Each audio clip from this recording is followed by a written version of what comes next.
ask for a motion on the consent agenda. It's been provided to you by electronic mail. Mr. Chairman, my apologies. I Yes. do need to ask that we add an executive session before client confidentiality and invite Nicole into that. Okay, That will be for non-elected personnel. so we will adjust the agenda to add an executive session. All right, anything else on the agenda or minutes or the financial reports? If not, I would entertain a motion to approve those. I move. Move, David. I second. Second, Ron, thank you. Any discussion? All those in favor, aye? Aye. And opposed? Thank you. Public comment. Wow, we got a lot of public. Do we have just quiet public? Okay.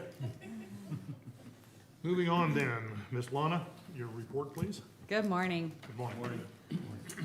All right, we don't have any project updates. As you know, many of these are Department of Commerce RFIs, and we've not had any response from them as far as if they've had any follow-up about the Kansas locations that were submitted to them. Feed Yard Industrial Solutions, that was project 1120, and that prospect has landed, and they're actually having their grand opening this Friday. So they're very excited to be here and doing business. And that location is where? They're in Air Links. They were able, we got pretty fortunate. A building came available shortly after I started working with them, and they were able to modify it to fit their needs. So, Very good. yeah, we're excited to have them. Garden City Co-op, we have, as you guys know, we talked about this at the last meeting, that they had landed on a spot. After they purchased that space, another piece of property came available that may work better for their operations, has better road access. So we're working with them and that landowner to determine whether or not there's an opportunity to do a land swap.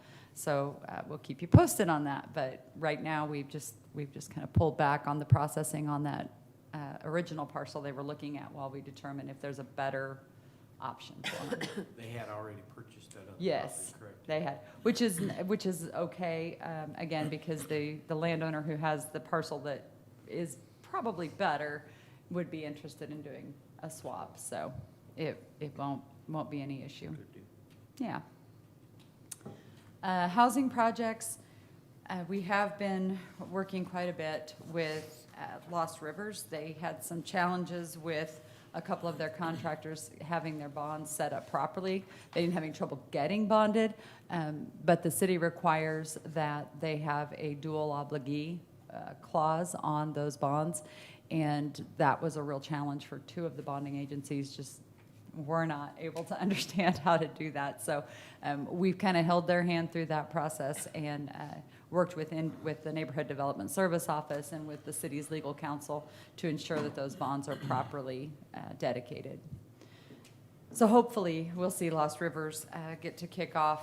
They, like I said, they have all of their RHID stuff in place and everything's ready to go. We are literally just waiting on these bonds that are for the infrastructure that will become public infrastructure.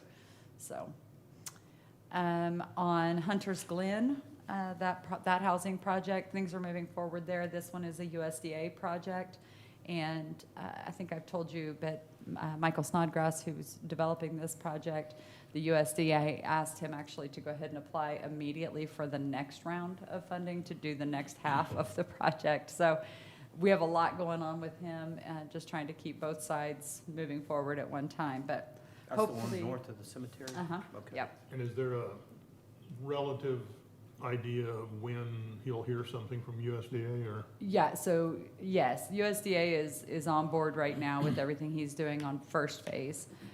So now I'm sure Steve will be updating you. Okay. Are you updating Sure. on Hunter's Glen? Of course. Yeah, he'll be updating on where they are in the All right, process. good. Okay. I'll quit stealing his thunder every time I do my report, because then he doesn't have anything to talk about, so.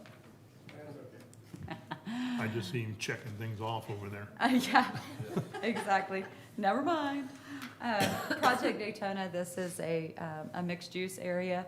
We've talked about this a little bit. We don't currently have a zoning classification within the city of Garden City that allows for a mixed-use development. So we're working with Neighborhood Development Service Office to get one of those established through the Planning Commission.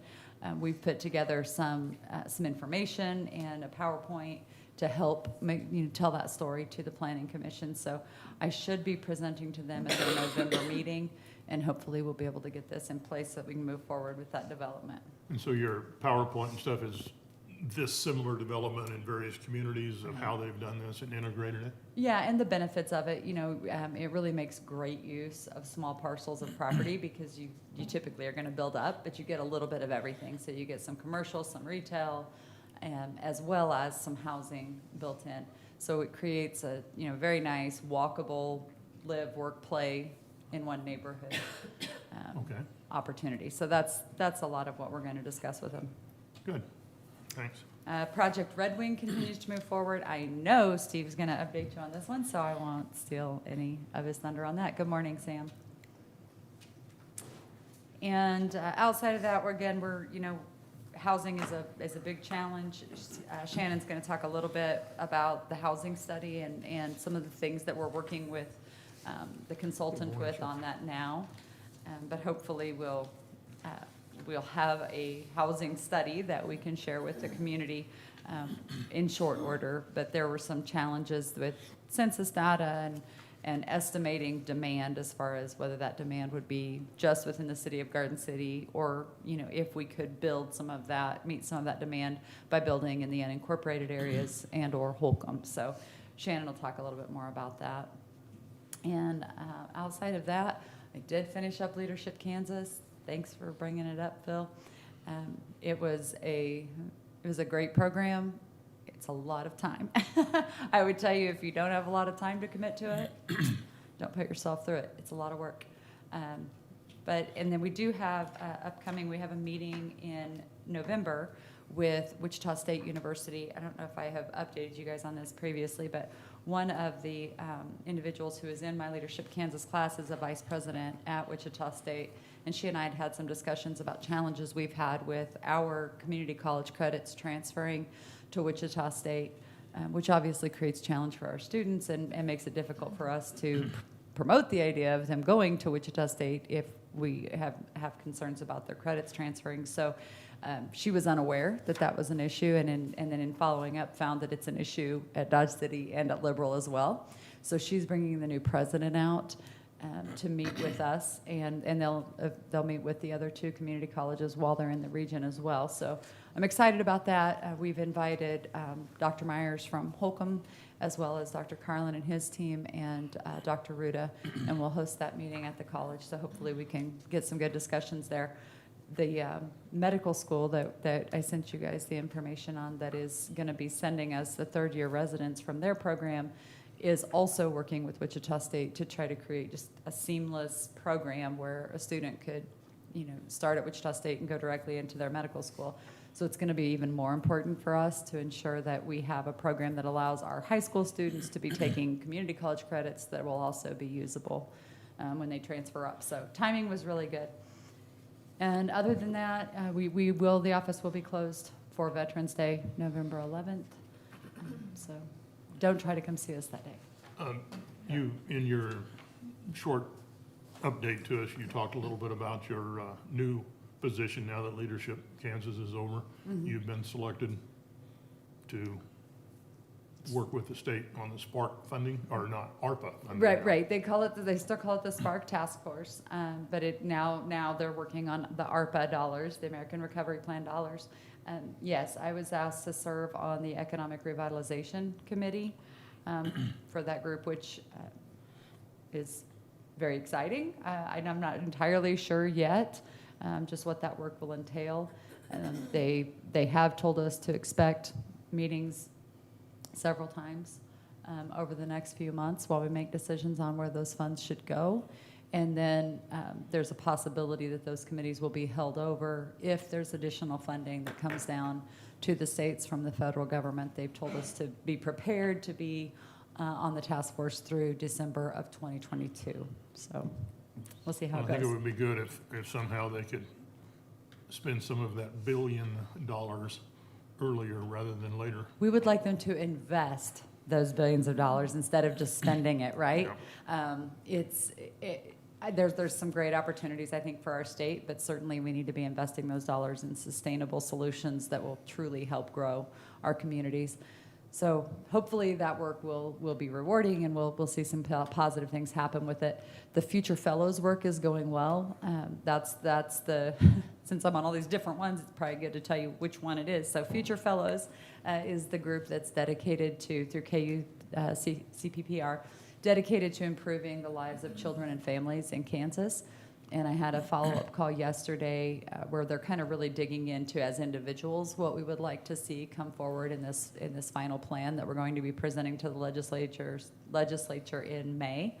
So I'm feeling confident that there's going to be some really good ideas brought forward through that work as well.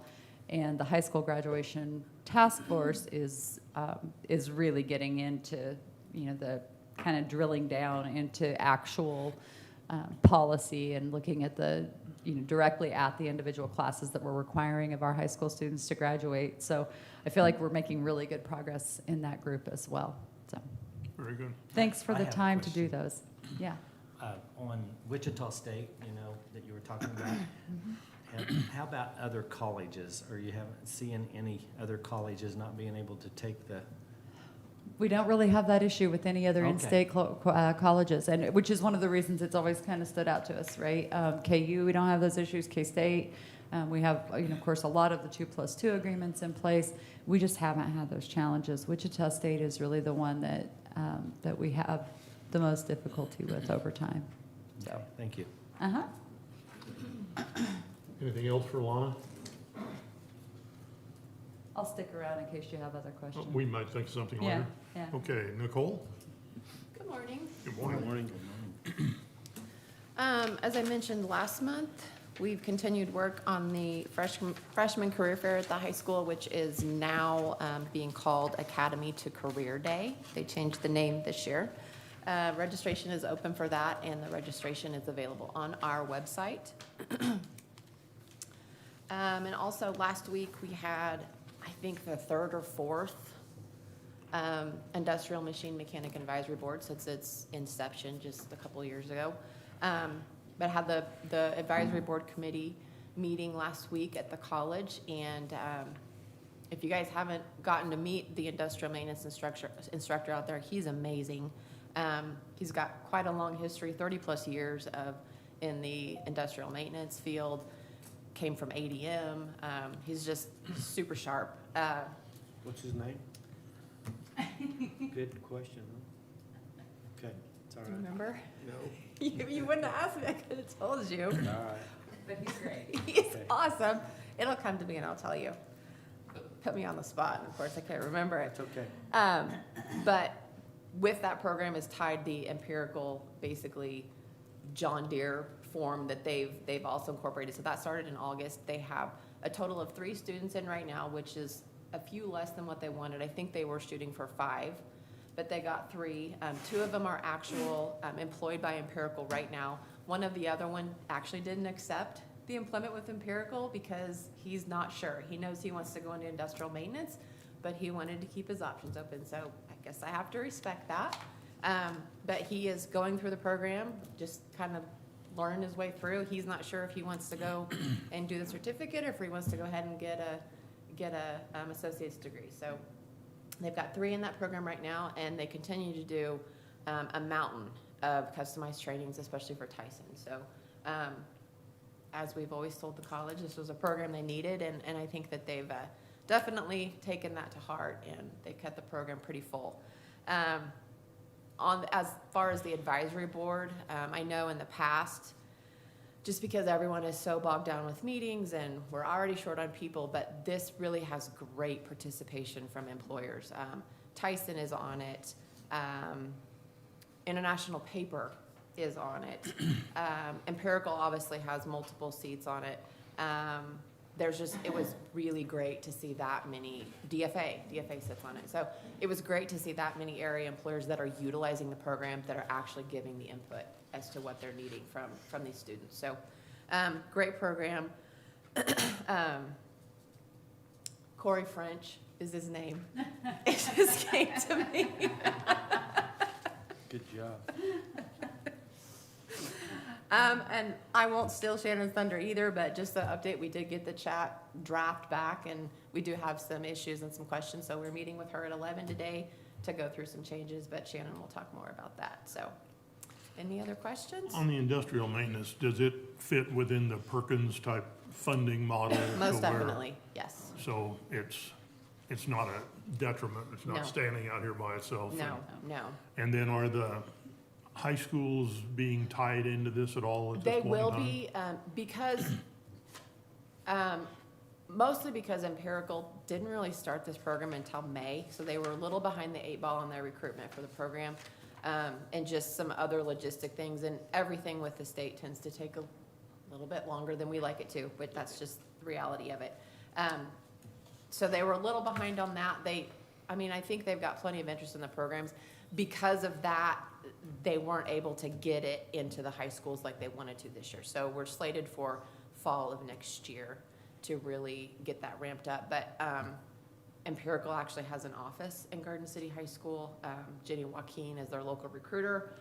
She sits in there at least a couple days a week. So they're meeting with employers or meeting with students and really just getting their foot in the door. And so much just with Empirical is the education part of it. I mean, these kids they still think Tyson a little bit when they hear Empirical. And so having Jenny in there to say, no, it's this, it's been very beneficial to the kids. So, plus the robotics and portion of it, I think is really drawing a lot of kids in. So I think they're getting a lot of interest in it. But like I said, I think they were frustrated at the beginning because they didn't have a huge turnout, but it was honestly just, you came in the week before graduation. It was just bad timing on everybody's part. But I think having a year in the high schools to really push it is gonna help, so. So do they have, Well, do they have a video of their facilities up north and Yeah, they do have a show good recruitment video. their robotics and all of And, that? as they've been with us, they are so willing to take people up there and give them a tour if they're that interested Okay. in.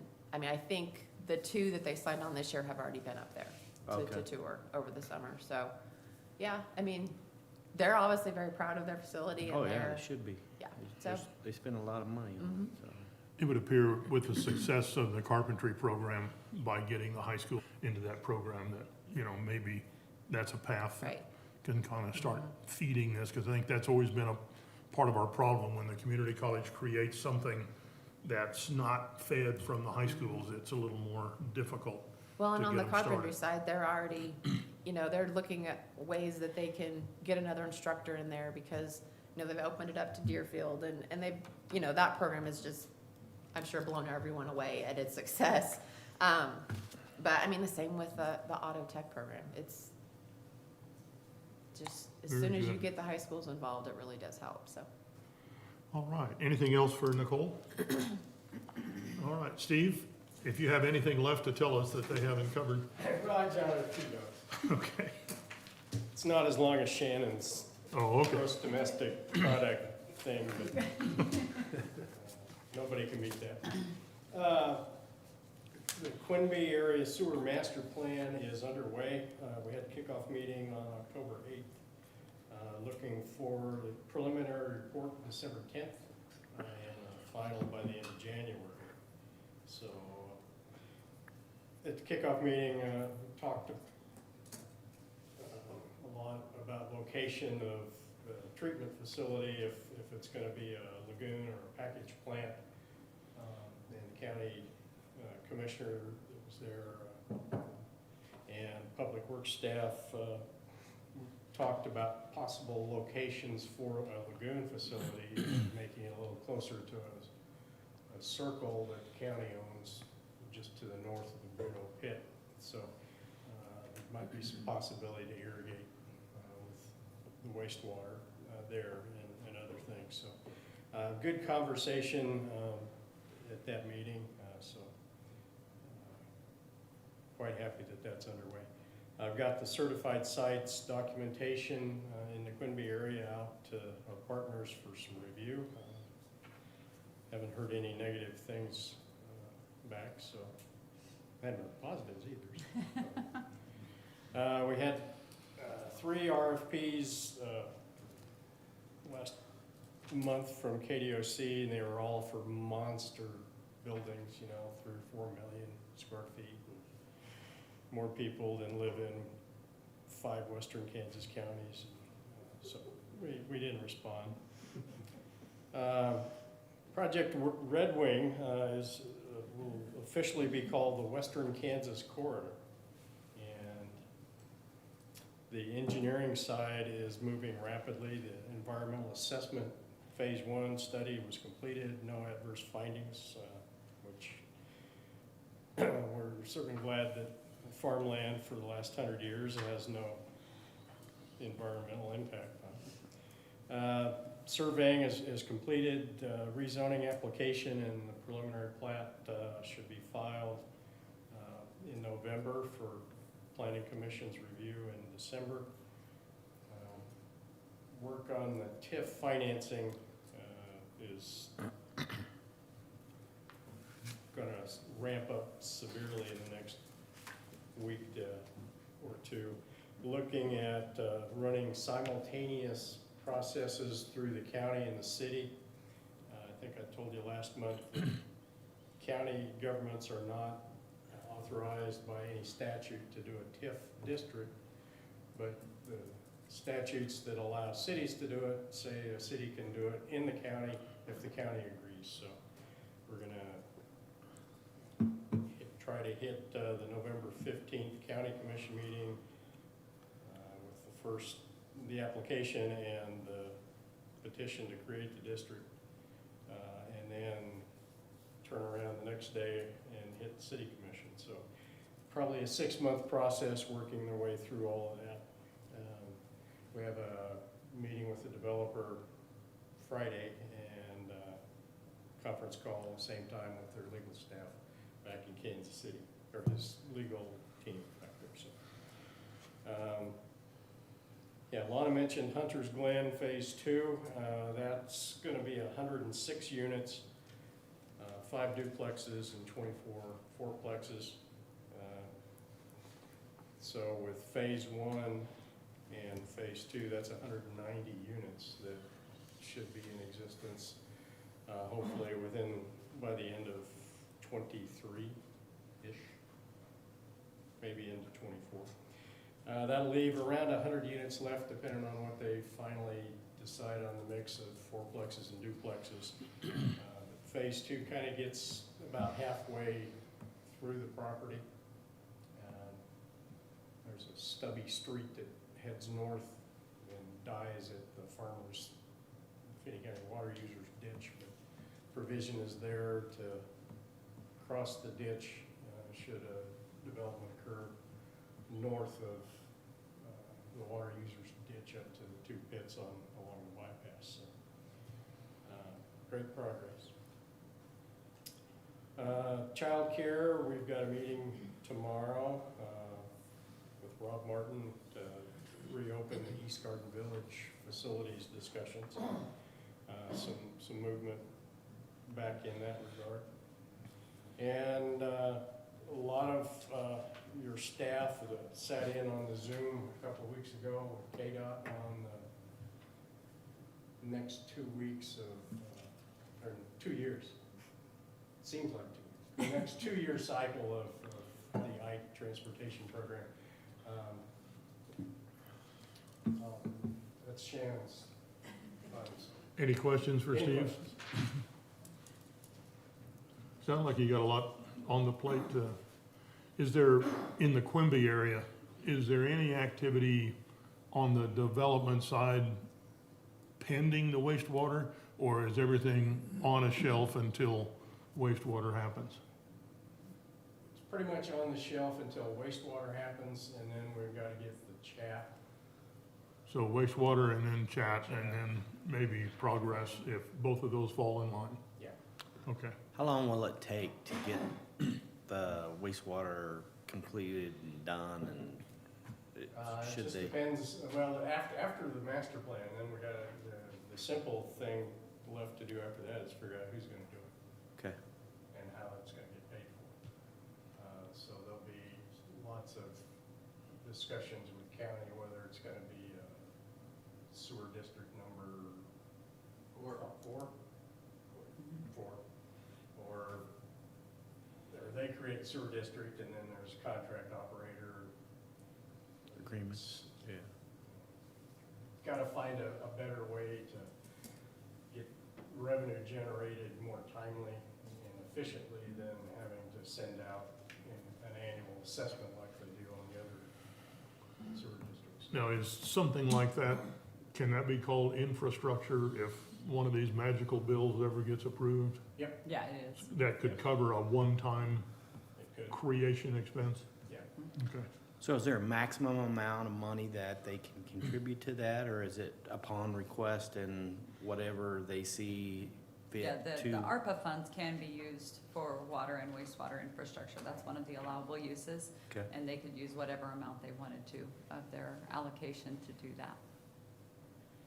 But over and above ARPA funds that are already committed to the county, could this infrastructure money be a different channel so that we didn't have to invest all of the Right? monies already dedicated into something like that? There may be some opportunities for what they call red leg dollars, the rural development dollars.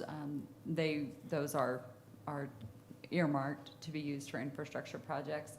And the good news is those come through rural cooperatives, and that Quinby area obviously is served by Wheatland and by the Rural Water District. So once we have an idea of what we're looking at for a total cost, then we can start pursuing those other opportunities for funding. But certainly it is creating a lot of additional customer base for Wheatland Electric. So they would certainly be interested in being a party to that if we're able to put that together. Okay. Steve, anything else? All right, thank you very much. Thank you, Steve. Okay, Scott. Good morning. Morning, Scott. Okay, last month in the website, we had about 4,200 visits, which was up 22%. Okay, most viewed posts were walk-ons, the high school parade information, fall cleanup, deputy city manager Cunningham leaving, and finance director hits his retirement. Facebook pages, the Greater Garden City Facebook page had 1,865 post views, and the Journal had 57,000 post views. Most of those were from Casey's Garden City Plains, had over 40,000 views on that last month. Jenny Barker Road dedication, hits his retirement, Cunningham stepping down, Florence Wilson's 101st birthday. I started hitting Twitter a little harder, had 86 tweets in the last month. This is up from 28 September. You can see the percentage increase there. We had 12,600 tweet impressions compared to 2,700 in September and 500 in August. That just means that whatever tweet I put out would roll through however many other Twitter accounts that viewed it and saw it. And that resulted in 1,400 profile visits. People came and looked at the profile, may have seen the link to Greater Garden City, hopefully went and looked at the website too. So we have 204 followers now, and that's a 35 follower increase over September, and that's 50 more followers since August. So hoping to continue that trend. Any questions on social As media a stuff? communication expert, and we have new ownership in our local publication, is it, in your opinion, a positive step, neutral, can't tell yet? Can't tell yet. Actually, the entity that purchased the publication is more on the tech side, I think. And so I don't think they have a lot of experience in media and in newspapers in general, so we'll see. Any improvement would be beneficial, I think. Oh, no kidding. And we also have new radio ownership. Would you say the same thing there, or is it positive, or? I think that there's been positive conversations with them about some kind of working together. So Let Lana speak on that more. our total vehicle of getting information, is it still social media or broadcast or published? Yeah, I think depending on what you're looking for, but certainly as far as getting information out on, Casey's is a great example of that. That's information that people want right now. They're not interested in waiting until there's a newspaper story the following day or whatever. So depending on what it is you're looking for. But then again, when we look at things like local elections that are coming up, how much do you think anybody knows about any of our candidates, for those offices? They don't. And that's unfortunate because that is an area where we really look to study, if you will, those candidates. And it's far more productive for us to be able to read in their own words what they're looking for, what their goals are, those types of things. Instead, we're getting bits and pieces of information about that, and that will create some challenges long-term, I think. But again, it just depends on the type of news that you're looking for and what information you're trying to share with people. What we're working with the radio station group on is, really creating a better news piece to what they do. We don't have much TV coverage out here anymore. And we only have a reporter at the Telegram, so that's a challenge. But we feel like the radio station has an opportunity to pick up some of that. They have decent following on their Facebook pages and such, so we're hopeful that through working with them, we can help to get a little more of the hard news, if you will, out there for the public and get them quicker access to that information. Okay. Anything for Scott? Thank you very much, Scott. Appreciate it. Mr. Shannon? Good morning. Good morning. Good morning. I think I'll be quick today because I don't have any presentations or anything to give. Oh, I come know. on. Again, starting to bake my time again for when we get to the actual chat report and stuff Trying to like hook us, that's what he's trying to do. that. So we're taking a look at the housing study. Though I think the real issue is, and we'll talk with him today about it, is there's a mix of 2020 data that's available, which we did see the evidence of a little bit of an undercount there, actually a fairly big undercount, but they're using a mix of 2020 census and 2019 census because the 2020 or 2019 estimated update numbers. The problem is we even see between 2019 and 2020 there's a huge jump because when they actually went in and counted people, they found out that they missed a lot of people before. They still undercounted, but so when we're looking at the study, it just kind of flip-flops between this high number and then this low number, this high number and this low number. It really makes a really weird narrative, and so part of that is just kind of smoothing out some of the numbers and saying, hey, we need to make a way where this makes sense to people when we're presenting what our housing needs look like. I think in the end, it's going to look like we're going to have about a 1 to 1.5% per year growth in Garden City, and it looks like it's going to be between 1.8 to 2% in Holcomb and in Finney County for the next 10 years. Is when I was running through the data myself, seeing what it looks like. So we'll see how that goes. So that's coming up. Other things I've been doing that's of note is Secretary Lorenz came down for the ribbon cutting for Jenny Barker. And during that, I also was able to give the presentation to her about the traffic or the highways in the area 83 and 54 and all that stuff. So that was good, and she listened, and Matt said that it was made a good impression on her and stuff like that. Learned a little bit more about the way that they score economics for our highway projects. It's kind of like what we thought it is more about time. And I said it multiple times with her. It's like it's saving your commuter traffic, like the time that they sit. So why does Pittsburgh, a bypass around Pittsburgh, score so high? That is because when they're determining economics, it's how fast does traffic move through the area. That is what they're determining economics to be.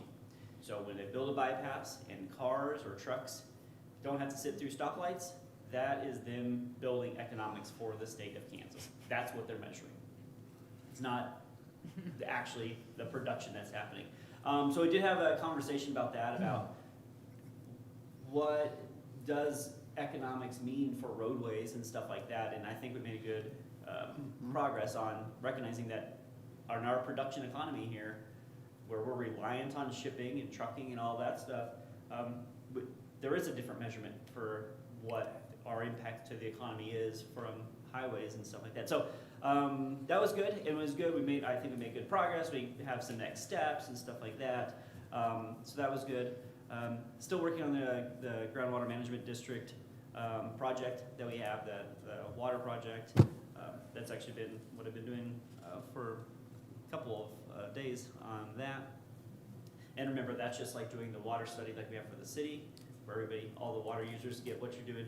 That's gonna be for the water users in the county that's on the groundwater management district, as a way to start having people be aware of what kind of water they're using. And that was a grant that was awarded to our groundwater management district. Also spoke at the Finney County Economic Update from Wichita State, headlined by Jeremy Hill. It'll be hard, if you've been to those presentations in the past that he's done, either here in Garden or in Dodge City, he usually is the bringer of doom and gloom. Good news, he has changed his tune about Finney County, and actually it was a pretty positive presentation that he had about it. So maybe he's seeing the light of Finney County, that maybe there is some growth to be had, and so it was actually a pretty good overall outlook for, especially coming from that group. I mean, a really good outlook from Finney County that they had, and I presented just the normal GDP kind of stuff and value of traffic and all the just normal stuff that you've seen as well at that conference. And so that's basically been the main four things. Again, I'm going to save my time so I can talk more about chat next time, because I think we'll get some good stuff there. I did want to say, because I haven't really gave an update for Makerspace in a while, the city did award Makerspace $50,000 from the ARPA funds.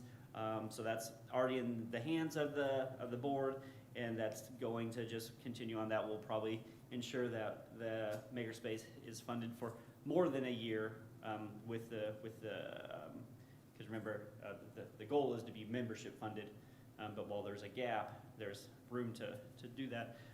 This will ensure more than a year's worth of operations exist there. Also, because of that, we have opened up 20 scholarships to area kids, 10 for high school students and 10 for college students.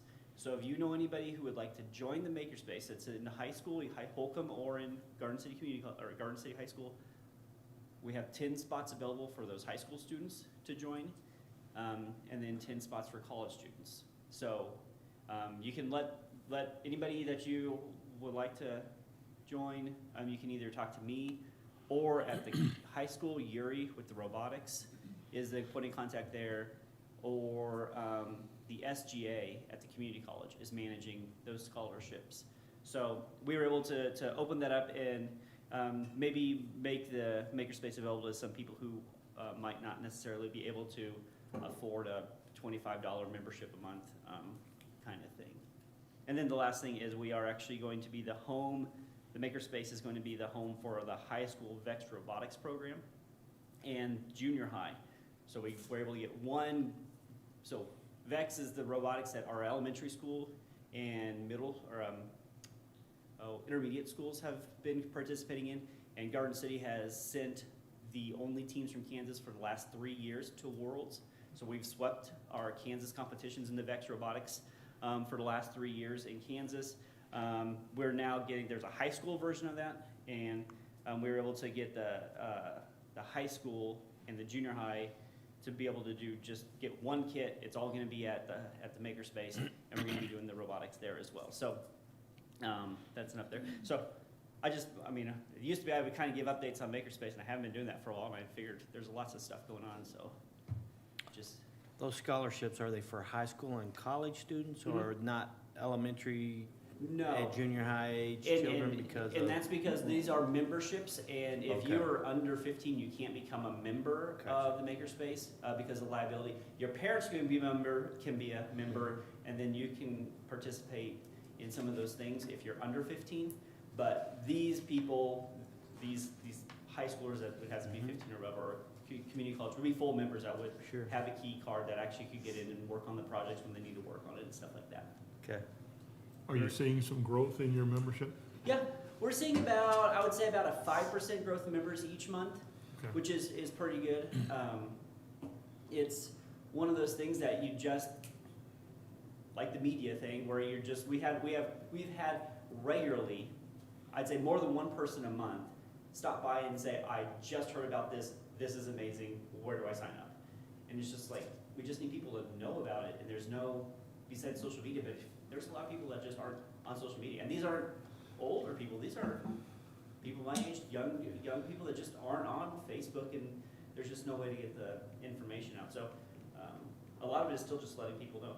We've given also a lot of tours to other communities that are looking to do makerspaces. Network Kansas has a makerspace boot camp that you can go to Independence, I believe is where it's at.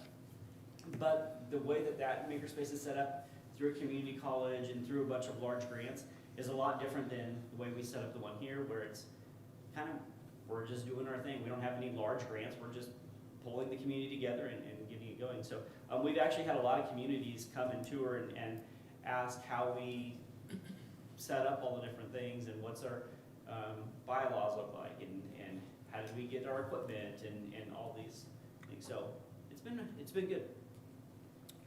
You might have Scott put a program together and put it on Facebook and, do something to promote it frequently so that people see it. Yeah. Well, the robotics deal ought to really help by Oh, yeah, I would bringing think lots of so. people in and Oh, let a them whole bunch. wander around the rest of the building. Yeah. Super. Yep. Sounds good. I seen an article on Facebook that they were comparing Phoenix County to Lamar, I believe it was. Uh-huh. And I don't know if y'all got to see that, but that was that was a pretty good article, how they lost out on Tyson and we won it, and what a terrific attribute to Phoenix County, and the things that we've done and our forefathers have put together to see the future and see us grow. So It was interesting that one of the people in my Leadership Kansas group shared that article with the entire group yesterday on one of our chats, and several people read it, and their first response was, for now? I mean, because, Professor Stoll has been consistent, if nothing else, over all of the years of looking at Finney County.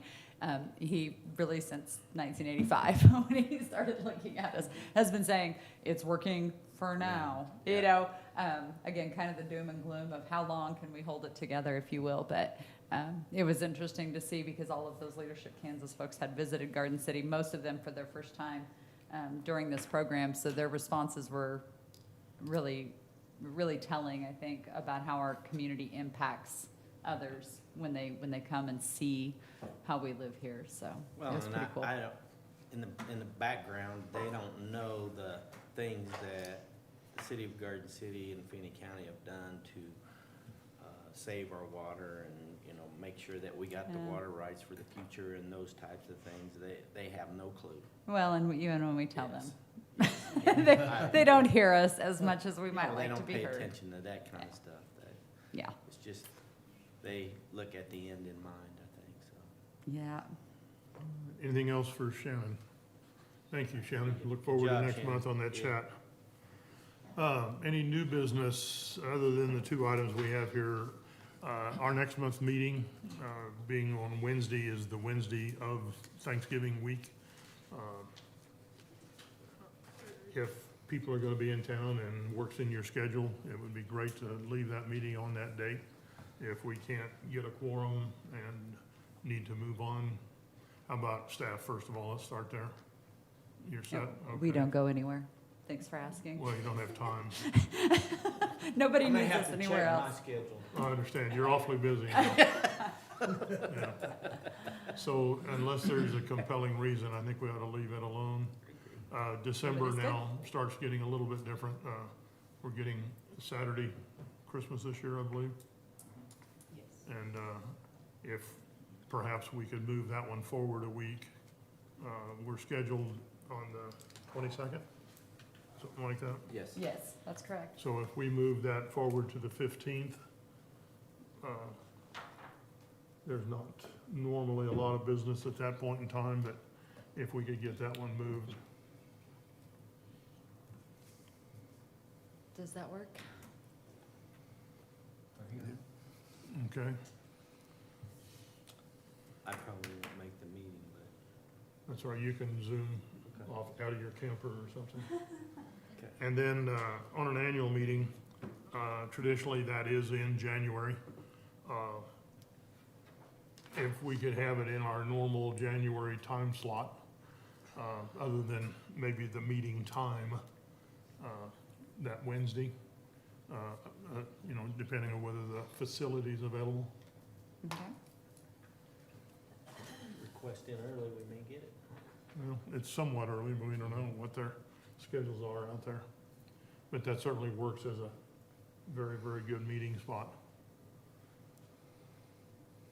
Okay, we'll certainly check on that. Okay. Any other new business? Hearing none, old business. We always seem to not carry everything over. I like that part. Okay, so we have changed the date on the other one. Any other business to come before the board before we go into executive session? Okay, hearing none, I hear a motion to go into an executive session for non-elected personnel first. And how much time do we? No need? more than 10 minutes. 10 minutes on that. Thank you, Commissioner. And, okay, and a second? Second. All right. And do we need the other motion to go into the other executive session at this point in time? No, or sir, do you'll we come do it? out of the first and go into the Go into second. the second. All right, very good. All right. With that, we will move into executive session. We thank you, Public Vicky. Public Vicky.